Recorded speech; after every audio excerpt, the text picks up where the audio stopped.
గట్టిగా ఒకసారి దేవునికి స్తోత్రం చెప్పండి. హల్లెలూయా. రాజుల 2వ గ్రంథం 7వ అధ్యాయము 1 నుంచి 11 వచనాలు మనం చదువుకున్నాం. ఇందులో జరిగినటువంటి వృత్తాంతం మీరు గ్రహించారు. జాగ్రత్తగా ఈ సంగతుల్ని, కొన్ని విషయాల్ని నేను మీకు జ్ఞాపకం చేయటానికి కోరుతూ ఉన్నాను. ఈ సన్నివేశంలో 4 కుష్ఠరోగులు మనకు కనిపిస్తూ ఉన్నారు.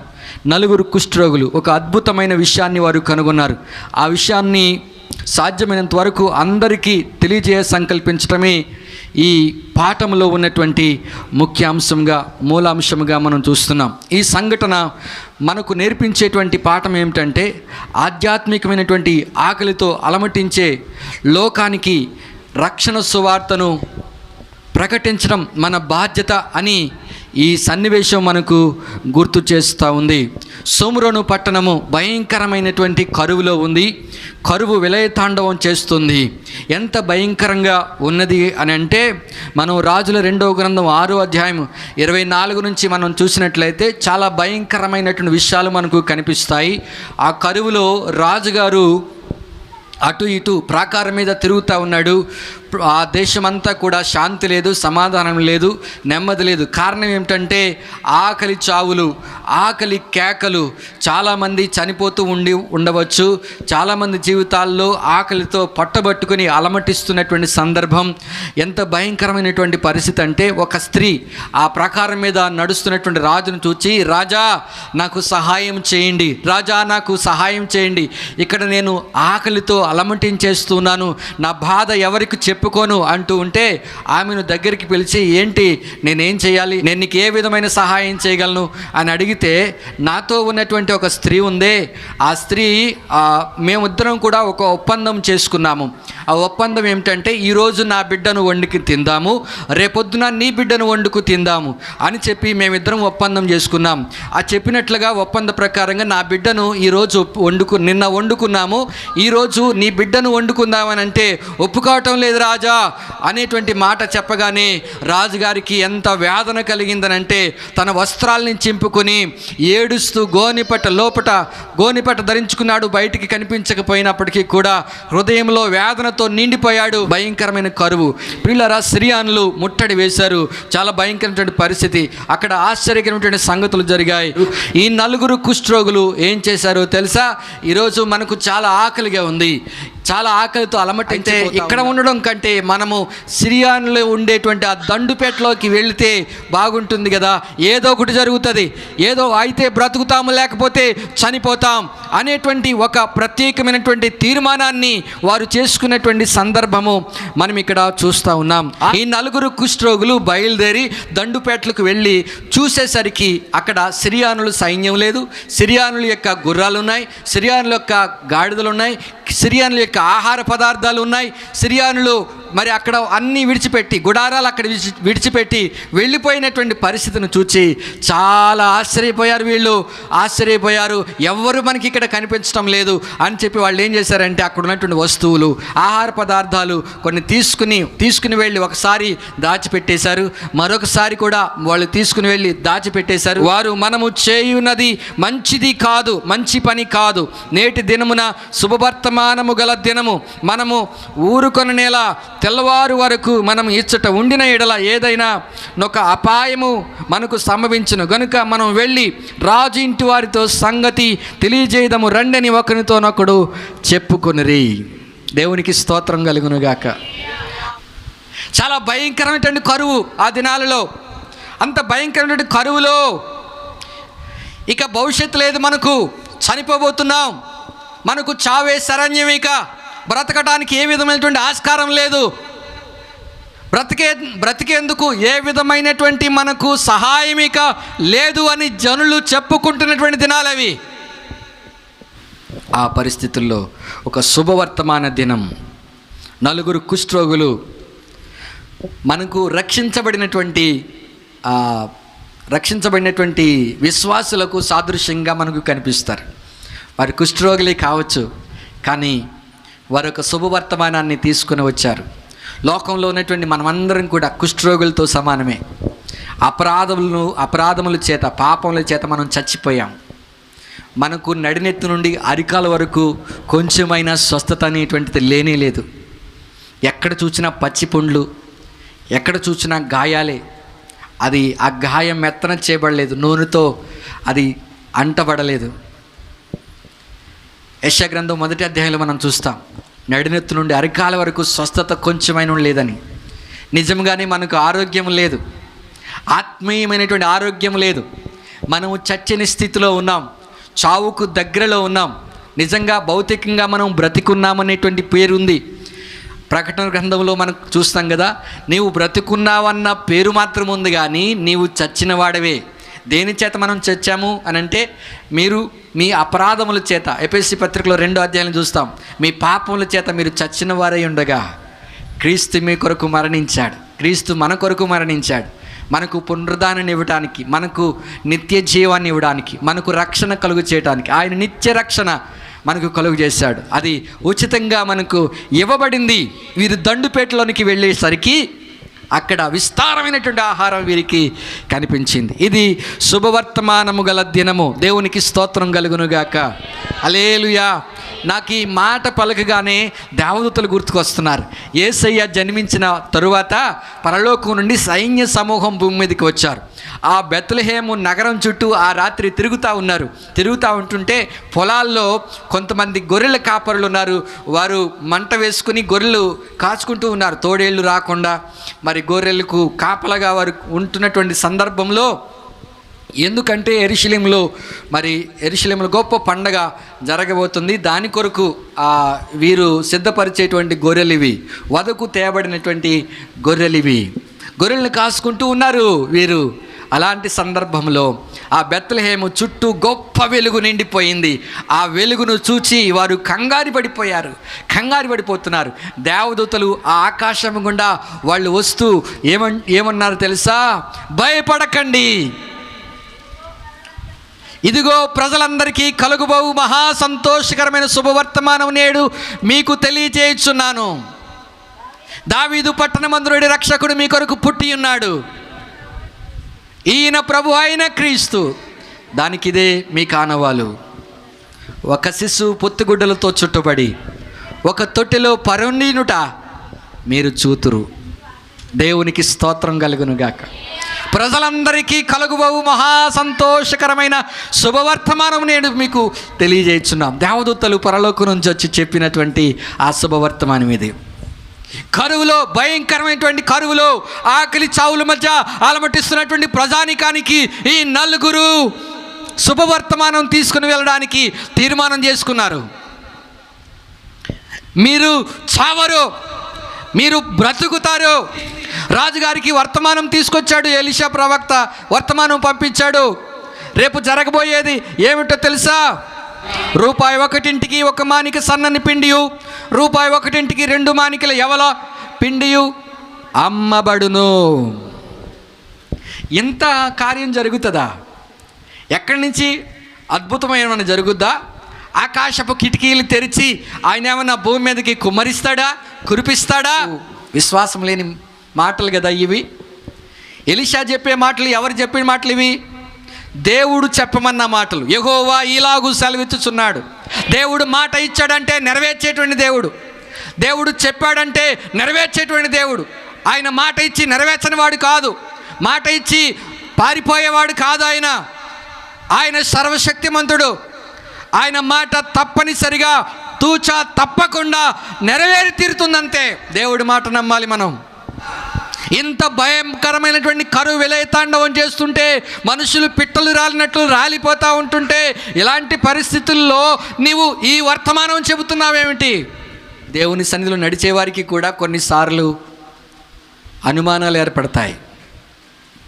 నీళ్ల మీద నడవడానికి పేతురు గారికి ఆశ ఉంది, కానీ ఆశను తీర్చుకోవటానికి యేసయ్యని అడిగాడు. ప్రభువా, నేను కూడా నీవైతే నేను కూడా నడవాలనుకుంటున్నాను నీతో పాటు. దేవునికి స్తోత్రం కలుగునుగాక. యేసు ప్రభు ఏమన్నారు తెలుసా? నాకు ఇష్టమే, నేను నడిచాను కదా, అంతటితో కాదు, నీవు కూడా నడవచ్చు. పేతురు, సీమోను, నీవు కూడా నడవచ్చు, నడువు నాతో పాటు. ఆయన అనుమతి ఇచ్చారు. పేతురు గారు నీళ్ల మీదకి దిగారు, నడవగలుగుతున్నారు కూడా. యేసు వైపు చూసినంతసేపు నడవగలిగాడు, కానీ ఆకాశం వైపు చూచాడు, నీళ్ల వైపు చూచాడు, మునిగిపోసాగెను. మునిగిపోసాగుతున్నటువంటి ఆ పరిస్థితుల్లో ప్రభువా ప్రభువా ప్రభువా ప్రభువా నేను నశించిపోతున్నాను, నాకు సహాయం చేయండి నాయన, నన్ను పట్టుకోండి ప్రభువా. ఆందోళన వచ్చేసింది. ఆకాశాన్ని నీళ్లను చూచిన వెంటనే భయపడిపోయాడు. అల్ప విశ్వాసి, ఎందుకు సందేహించబడ్డావు? నేనున్నాను కదా నీకు. యెహోవా దేవుడు కాగల జనులు ధన్యులు అని వాక్యం చెప్తోంది. నేనున్నానంటాడు ఇప్పుడు కూడా ఆయన. మనమే ఆందోళన పడిపోతాం, మనమే భయపడిపోతాం, మనమే కంగారు పడిపోతాం. ఎందుకంటే అది మనకు బలహీనత. ప్రతి చిన్న విషయంలో కూడా బెదిరిపోతాం, కంగారు పడిపోతాం, ఆందోళన చెందుతూ ఉంటుంటాం. ఇది మన జీవితం. అల్ప విశ్వాసులం అయిపోయాం. అందుకనే దేవుని మాటకే ఎదురు చెప్తున్నాడు. దేవుని మాటను నమ్మలేనటువంటి స్థితి. దానికి ఫలితంగా ఏం జరుగుతుందో తెలుసా? రేపు నీవు అదంతా చూస్తావు, ఖచ్చితంగా చూస్తావు, కానీ నీవు మాత్రం ఆహారం తినవు. అక్కడితో అతని జీవితం ముగిసిపోబోతోంది. భయంకరమైన పరిస్థితి. కొంతమందికి శుభవర్తమానము, కొంతమందికి అశుభవర్తమానం. రక్షించబడే వాళ్ళకి ఇది దేవుని శక్తి, నశించిపోయే వారికి ఇది వెర్రితనము. కొరింథీ పత్రికలో పౌలు గారు చెప్తాడు, నశించిపోయే వారికి వెర్రితనము, నమ్మినవాడు రక్షించబడును, నమ్మని వానికి శిక్ష విధించబడును అనుటకు ఇదే నిదర్శనం. ఈ నలుగురు ఆ నలుగురు దేవునికి స్తోత్రం కలుగును గాక శుభవర్తమానాన్ని తీసుకుని వెళ్ళారు. ప్రియులారా, 2000 సంవత్సరాల క్రితం రక్షకుడు మన కొరకు పుట్టి ఉన్నాడు. ఆ రోజు నుండి ఈ రోజు వరకు కూడా ఇది శుభవర్తమానమే. రక్షించబడే వారికి శుభవర్తమానమే. రక్షణార్థమైనటువంటి మారు మనసు కలుగు చేసే సువర్తమానము, పాపం నుండి విముక్తి పొందే సువర్తమానము, పరలోక ప్రాప్తిని పొందే సువర్తమానము. ఈ సువర్తమానము ప్రకటించడానికి దేవుడు మీ అందరి మీద బాధ్యత పెట్టాడు. ఒక ఆదివారం వచ్చి దేవుని సన్నిధిలో కూర్చుని దేవుని ఆరాధించి మరలా ఇంటికి వెళ్ళిపోయి మరలా ఆదివారము దేవుని మందిరానికి వచ్చి కూర్చుని ఆనందించడానికి కాదు, ఆరాధించడానికి కాదు, దేవునికి కృతజ్ఞత మాత్రమే చెప్పడానికి కాదు.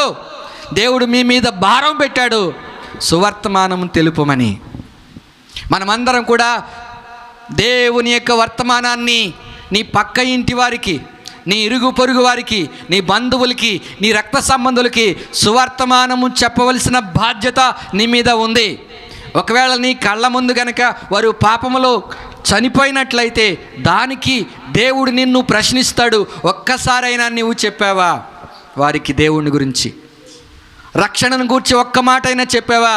నీ కొరకు రక్షకుడు మరణించాడు, ఆయన రక్తం వల్ల నీ పాపమునకు నివృత్తి కలుగుతుంది, పాప క్షమాపణ దొరుకుతుంది, నిత్య జీవం నీకు లభిస్తుందని ఒక్కసారైనా నీవు నీ బంధువుకి, నీ రక్త సంబంధికి, నీ ఇంటి వారికి, నీ పొరుగు వారికి ఒక్కసారైనా చెప్పావా అని దేవుడు అడిగినప్పుడు నీవు తలదించుకుంటావా? ధైర్యంగా చెప్పగలుగుతావా?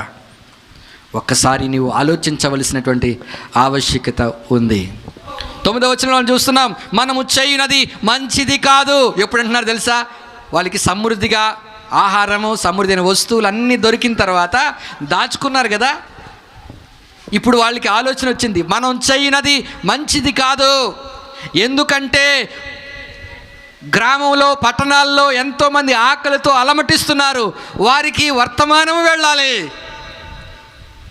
ఒకవేళ నువ్వు కనుక సువార్త చెప్పకపోతే అది నీకు మంచిది కాదు.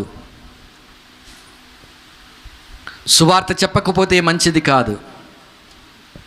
నేను సువార్త ప్రకటించకపోయినడలా నాకు శ్రమ అంటాడు అపోస్తలుడైనటువంటి పౌలు. సువార్త చెప్పే బాధ్యత నీ మీద ఉంది. నీవు రక్షించబడ్డావు కదా, రక్షించబడిన నీవు నీ పక్క వాళ్ళని రక్షించే బాధ్యత నీకుంది. అది ప్రేమలో ఉన్నటువంటిది. దేవుడు ప్రేమ అయి ఉన్నాడు, ఆ ప్రేమను నీవు పొందావు, ఆ ప్రేమను నీవు ఇతరులకు పంచాలి. ఒకవేళ ఆ యొక్క సందర్భంలో నీకు గాయాలు తగలవచ్చు, వ్యతిరేకతలు రావచ్చు, ఇబ్బందులు రావచ్చు, ఎదురు దెబ్బలు తగలవచ్చు, నిన్ను హేళన చేయొచ్చు, అవమానించవచ్చు, ఏదైనా కానివ్వండి, ఏదైనా జరగనివ్వండి. అవతల వారి రక్షణ కోసం మనము దెబ్బలు తినడానికైనా మనము నిలబడాల్సినటువంటి అవసరం మనకుంది. దేవునికి స్తోత్రం కలుగునుగాక. కుష్ఠరోగులు సమర్పించుకున్నారండి. కుష్ఠరోగులు అక్కడితో ఉండిపోవాలని అనుకోలేదు. అక్కడే ఉండిపోవాలి, మనం ఆకలి తీర్చుకుంటే సరిపోతుంది, ఇతరులు ఏమైపోతే మనకేంటి అని చెప్పి వాళ్ళు అనుకోలేదు. వాళ్ళు మనం రాజు ఇంటికి వెళ్దాం. ఈ కుష్ఠరోగులు సమర్పించుకున్నారు, ఇతరులకు మేము రక్షణ సువార్తను తెలియచేయాలి. ఇది శుభవర్తమాన దినము, ఇది శుభవర్తమాన దినము. రాజు ఇంటికి తీసుకుని వెళ్ళి ఆ వర్తమానాన్ని తెలియజేశారు. ఆ లోపల వర్తమానం రాజు దగ్గరికి చేరింది. దేవునికి స్తోత్రం కలుగును గాక. మనం కృపాకాలంలో జీవిస్తూ ఉన్నాము. ఇదొక ఆహ్వానము, అందరికీ రక్షణ. మీరే కులమైనా కావచ్చు, ఏ మతమైనా కావచ్చు, మీరు జైనులు కావచ్చు, మీరు బౌద్ధులు కావచ్చు, మీరు వైష్ణవులు కావచ్చు, అందరికీ శుభవర్తమానము. మీరు నశించిపోవడం దేవుడికి ఇష్టం లేదు. మీరు నాశనానికి వెళ్ళిపోవడం, మరణానికి వెళ్ళిపోవడం, రెండవ మరణానికి గురి కావడం దేవునికి ఇష్టం లేదు. అందరికీ ఆహ్వానం. ప్రయాసపడి భారం మోసుకుంటున్న సమస్త జనులారా నా యొద్దకు రండి, నేను మీకు విశ్రాంతినిస్తాను. నేను సాత్వికుడును, దీన మనసు కలవాడును. నా యొద్ద మీ కాడి ఎత్తుకొని నా యొద్ద నేర్చుకొనుడి. నా కాడి చాలా సులువు, నా భారము చాలా తేలిక. నా దగ్గరికి రండి. ఇక్కడ కుల భేదాలు లేవు, మత భేదాలు లేవు, రంగు భేదాలు లేవు. అందరికీ ఆహ్వానం. ఏ దేశానికి కూడా భేదం లేదు. అన్ని దేశాల వారిని, ఆఫ్రికా వాళ్ళని పిలుస్తున్నాడు ఆయన, ఐరోపా వాళ్ళని పిలుస్తున్నాడు ఆయన, ఉత్తర అమెరికా వాళ్ళని, దక్షిణ అమెరికా వాళ్ళని పిలుస్తున్నాడు ఆయన, ఆసియా వాసులను పిలుస్తున్నాడు ఆయన. అన్ని ఖండాలలో ఉన్న ప్రజానికాన్ని అంతటికీ కూడా ఇది శుభవర్తమానము. ఈ రోజున అసంఖ్యాక క్రైస్తవులు చేస్తున్నటువంటి పాపము ఏమిటో తెలుసా? మౌనంగా ఉండటమే, సువార్త చెప్పకపోవడమే. ఒక రోజున సువార్త ఉద్యమం లేచింది. ఆ ఉద్యమంలో మందిరానికి వచ్చిన వాళ్ళందరూ కూడా దేవుని వాక్యాన్ని, సందేశాన్ని విన్న తర్వాత మిగిలిన సమయం, ఆ రోజున మిగిలిన సమయం అంతా కూడా సువార్త సేవకు కేటాయించినటువంటి పరిస్థితిని భక్త్ సింగ్ గారి సమాజంలో మనం చూస్తాం. ఎన్నో సంఘాలు కట్టబడ్డాయి, ఎన్నో మందిరాల నిర్మాణాలు చేయబడ్డాయి, అనేక ప్రాంతాల్లో సువార్త వ్యాప్తి చెందింది. ఈరోజు కూడా ఈ సువార్త ఉద్యమం ఉప్పినలాగా లేవాలి. దేవుని యొక్క సువార్త ప్రకటించబడినప్పుడు ఆత్మల పంటను మనము కోయాలి. దేవునికి స్తోత్రం కలుగునుగాక. మనమేమీ తప్పు చేయడం లేదు. ఇది మత మార్పిడి కాదు.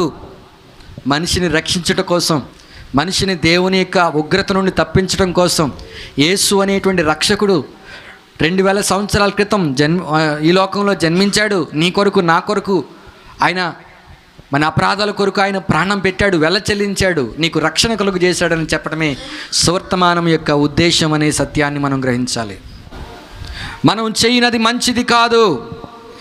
తెల్లవారు వరకు ఇచ్చట ఉంటే ఏదైనా ఒక అపాయం మనకు సంభవించును అని కుష్ఠరోగులు తమలో తాము చెప్పుకున్నారు. మనం సువార్తకు ప్రకటించకపోయినట్లయితే ఫలితం ఇదే. ఏదో ఒక రోజున మనం చచ్చిపోతాం. చావు మాత్రము గ్యారంటీ. దేశవ్యాప్తంగా 1,00,000 మంది కరోనాతో చనిపోయారు. ప్రపంచవ్యాప్తంగా అన్ని దేశాలతో కలిపితే 1,00,00,000 మంది చనిపోయారు. 700 కోట్ల మంది జనాభా మనది. ప్రపంచ జనాభా 1,00,00,000 మంది చనిపోయారు. దేవుడు మనల్ని ఇంకా బ్రతికించాడు, బ్రతకనిచ్చాడు, బ్రతుకునిచ్చాడు. దేవునికి స్తోత్రం, హల్లెలూయా. ఇంకా దేవుని ప్రణాళిక ఏమైందో మన పట్ల దేవుని ఉద్దేశం ఏమైందో. చనిపోయిన వారు వాళ్ళు పాపం చేశారు కాబట్టి చనిపోయారు అనుకోకండి. మంచి వాళ్ళకి, చెడ్డ వాళ్ళకి కూడా మరణం నిర్ణయించబడింది. అయితే ఈ మరణించక మునుపు రక్షించబడినటువంటి వారు, రక్షణ పొందినటువంటి వారికి రక్షణ సువార్త ప్రకటించాలి. వారు రక్షించబడితే దేవుని రాజ్యంలో ప్రవేశిస్తారు. చనిపోయిన తర్వాత మనం ఎన్ని ప్రార్థనలు చేసినా చనిపోయిన వారి కోసం, చాలామంది ప్రార్థనలు చేస్తూ ఉంటుంటారు చనిపోయిన వారి కోసం. దేవా, ఈ వ్యక్తి తాగుబోతుగా చచ్చిపోయాడు, వ్యభిచారిగా చచ్చిపోయాడు, దొంగగా చచ్చిపోయాడు, వీడికి రక్షణ కలుగు చేయండి. అమ్మ మేరీ మాత వారి కొరకు ప్రార్థించండి. ఉపయోగం లేదు. అమ్మగారు రికమెండ్ చేసినా ఉపయోగం లేదు. యేసు ప్రభు దగ్గరికి వచ్చి మరియమ్మ అడిగింది, ప్రభువా ద్రాక్షరసం అయిపోయింది. ఆయన ఏం సమాధానించాడు తెలుసా? నాతో నీకేం పని అమ్మా, నాతో నీకేం పని, నాకు రికమెండేషన్ చేస్తున్నావేంటి నువ్వు? రికమెండేషన్లు పనికిరావు. రికమెండ్ చేసేది ఒకే ఒక్కడు, ఆయన ఎవరో తెలుసా? యేసు ప్రభు మాత్రమే. ఆయనే మనకు రికమెండేషన్. బైబిల్లో ఉందే మాట, మనకు ఒక్కడే ఆయనే. నేనంటారు, నేనే ద్వారమును, పరలోకమునకు ప్రవేశించే ద్వారమును నేను. ఈ మధ్యలో రికమెండేషన్లు ఏం పనికిరావు. ఏసే మార్గము, ఏసే సత్యము, ఏసే జీవం, నేనే, నా ద్వారా తప్ప ఎవడునూ తండ్రి వద్దకు చేరడు అని వాక్యము స్పష్టంగా చెబుతుంది. రికమెండేషన్లు పనికిరావు. మరియమ్మ అడగడంలో తప్పలేదు. అయ్యా ద్రాక్షరసం అయిపోయిందని అడిగిందామె, మంచిది, మంచి పని చేసింది. మనం అందరం అలాంటి పని చేయాలి. యేసయ్యను మనం అడగాలి, కొదువులు తీర్చమని అడగాలి. కానీ ఇక్కడ భవిష్యత్తును ఉద్దేశించి ఆయన అందుకని ఈ మాట చెప్పారేమో, నాతో నీకేమి పని, నా సమయం ఇంకా రాలేదు. నాకు సమయం అంటూ ఉంటుంది, ఆ సమయంలో నేను తప్పనిసరిగా పట్టించుకుంటాను. దేవునికి స్తోత్రం కలుగునుగాక. పనివారిని పిలిచి ఆయన వదిలిపెట్టకండి, ఆయన ఏది చెప్తారో అది చేయండి అన్నదామే. పనివారు యేసయ్య ఏం చేయమంటారు అడిగారు వాళ్ళు. ఆ బాణల నిండా నీళ్ళ నింపండి. దేవునికి స్తోత్రం. చెప్పింది చేయడమే మన పని, చెప్పింది చేయడమే మన పని. మీరు సర్వలోకమునకు వెళ్ళి సర్వ సృష్టికి సువార్తను ప్రకటించుడి. నమ్మి బాప్తిసం పొందేవాడు రక్షించబడును, నమ్మని వానికి శిక్ష విధించబడును. నమ్మకపోతే నరకం. యేసు రక్షకుడని నీ నోటితో ఒప్పుకొని నీ హృదయమందు విశ్వసించిన యెడల నీవు రక్షించబడదువు. వాక్యం చెప్పేటువంటి సత్యం ఇది. నీవు రక్షించబడ్డానికి ఒకే ఒక్క మార్గము, యేసయ్య మార్గము మాత్రమే.